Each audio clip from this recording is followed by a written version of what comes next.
Even if you were in a potato sack, you'd still be beautiful to me.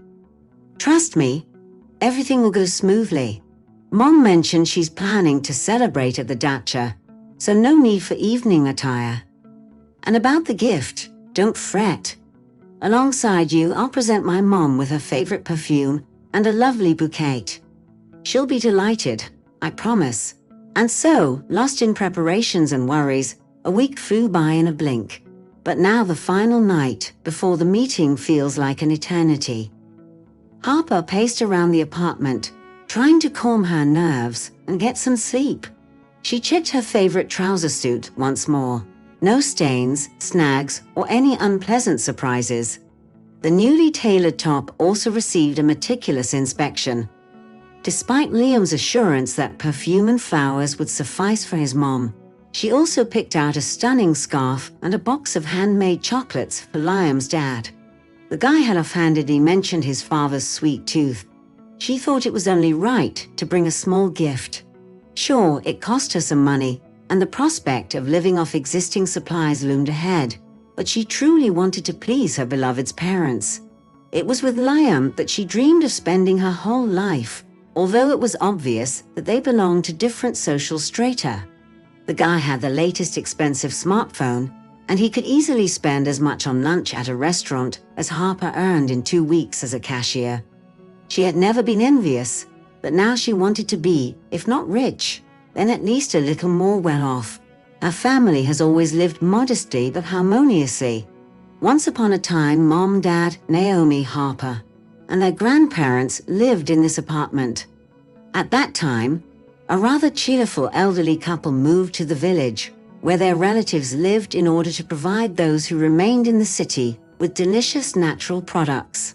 Grandparents, like parents, adored girls who grew up unpretentious, smart, and hardworking. Harper's childhood brought waves of involuntary nostalgia to her. Her mother, a graduate of an orphanage, went through a lot, but she and her husband hugged and loved their daughter like a family, helping her find stability in life. Harper's mother-in-law got her a job as a cleaner in the library on the ground floor of their apartment building, which allowed her to commute less. When the granddaughters were born, their grandparents became their main support. Later, thanks to the help of her in-laws, Harper received distance education and became a librarian. The older Harper families surrounded the girls with care and affection, although money was always tight. Harper noticed that she didn't stand out in particularly beautiful outfits, either at school or in the yard. However, after graduating to high school, she and her older sister Naomi, under the strict guidance of their mother and grandmother, mastered the sewing machine, and their creations were universally admired. Although her mother was a librarian and her father worked as a plumber, a profession far from glamorous, the family joked that thanks to her mother's influential job, they could all read rare books. Harper often went straight to her mother's library after school, immersing herself in the fascinating world of literature. At 17, tragedy struck the family. In spring, her grandparents moved to the village, later blaming themselves for leaving the granddaughters unsupervised. But Naomi was already 18, and no one could have predicted her drastic reaction to her first love's unfortunate end. In November, unable to endure the separation from her beloved, Naomi took her own life. Afterward, Harper couldn't bear to sleep in their shared room. Her mother suggested a folding bed in their bedroom, but not wanting to disturb her parents, Harper settled in the kitchen. Naomi's loss profoundly impacted the entire family. The laughter and shared evenings of games disappeared, replaced by grief that engulfed the apartment. A year later, Harper's mother passed away, unable to cope with the tragedy. The situation deteriorated further as her father succumbed to heavy drinking. Despite his parents' advice and his daughter's pleas, he didn't stop. One day, he simply didn't come home. He was found the next day, beaten and abandoned. Thus, Harper became an orphan. She wanted to move to the village to live with her grandparents, but then she met Liam and began to recover. She hoped that Liam's parents would accept her into their family, and she could become a devoted wife and loving daughter, despite her modest background. When Liam introduced her to his parents, Eva, a polished woman with a gracious smile, accepted the gifts. Liam's father was pleased that the potential daughter-in-law remembered him as well.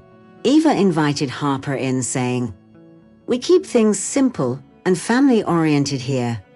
If it's all right with you, I will address you informally, Harper."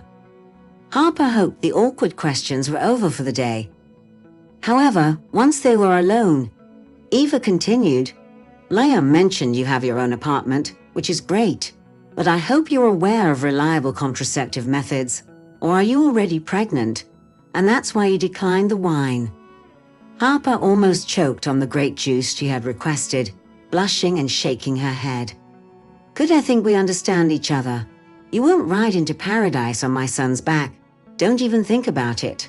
You're a good girl, well-read and quite pretty, but find someone more suited to your status." The party turned into a nightmare for Harper, but she endured it to the end. Liam called a taxi and took her home, but refused to come in.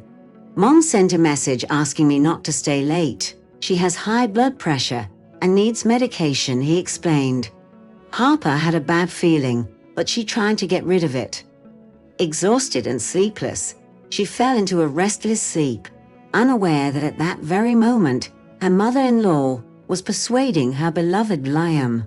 "Son, I understand it's a youthful affair and the girl, as they say, has a place, but please think with your head. This poor girl knows well that you are her ticket to a happy future.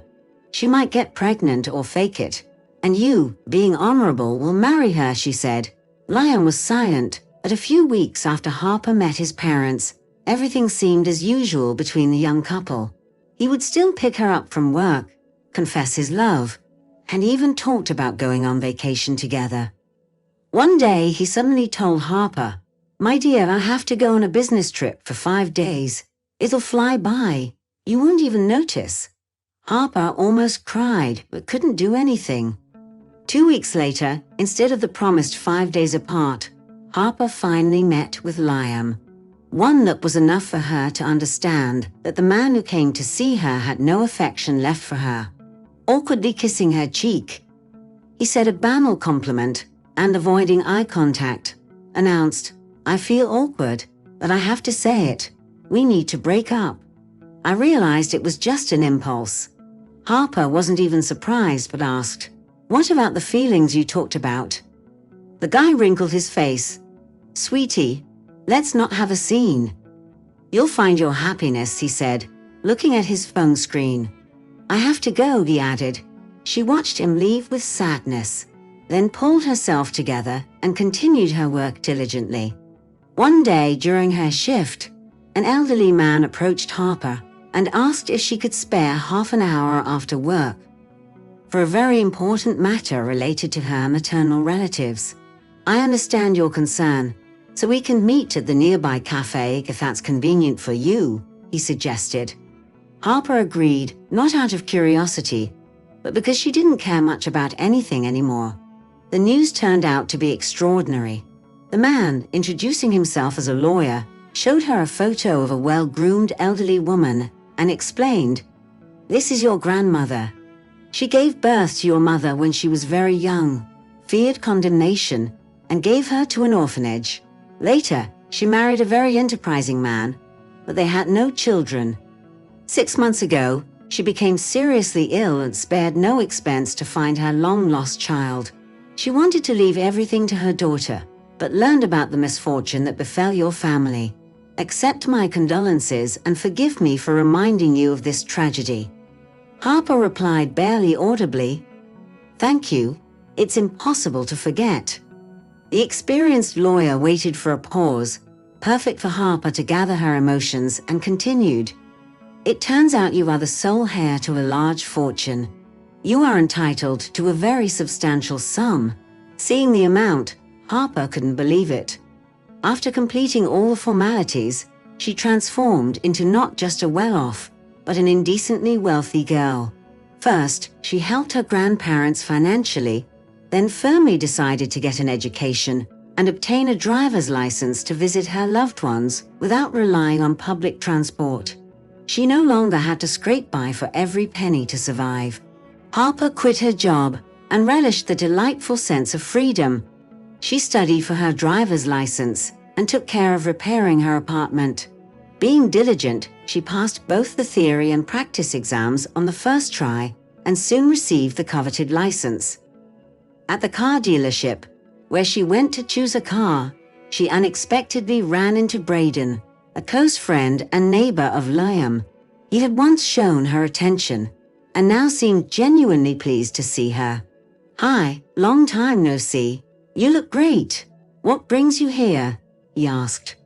Harper was not thrilled with Braden's openly appraising look, but she endured it and noticed the sparks of surprise in his eyes when she said she was buying a car. In response, she politely asked, "Are you here to buy a car too?" "No, I just had my car serviced. I decided to look into the showroom," Braden replied. He invited them to sit in the cafeteria in the showroom. They talked about nothing in particular. Harper found out that Liam is currently single, but this information did not affect her in any way. Braden seemed to be burning with curiosity and finally couldn't stand it. "Look, it's none of my business, of course, but didn't you work at the supermarket? Did you get a pay raise?" Harper ignored the not-so-pleasant joke and was looking for an excuse to get rid of the annoying interlocutor when the dealership manager approached her. "Sorry, Harper. Sorry to interrupt, but there is an important question regarding your car. Could you come with me for a minute?" Harper was happy to break up with Braden, but apparently he informed Liam or his family about their meeting. A few days later, Harper unexpectedly bumped into Eve in front of her house. Harper greeted her and wanted to pass by, but the woman stopped her. "Oh, Harper, why don't you call or visit us? We would always be glad to see you. Come on, let's have a little chat." The girl hurriedly said goodbye. She did not want to hear hypocritical words from a man who said that she was not very upset about the fact of separation between her son and Harper. Trying to get rid of the unpleasant feeling left after meeting her future mother-in-law, Harper took a fragrant bath and thought about which book to pamper herself to relax a little. After the bath, she was leisurely drinking tea when the new video intercom rang. Liam's slightly distorted face appeared on the screen.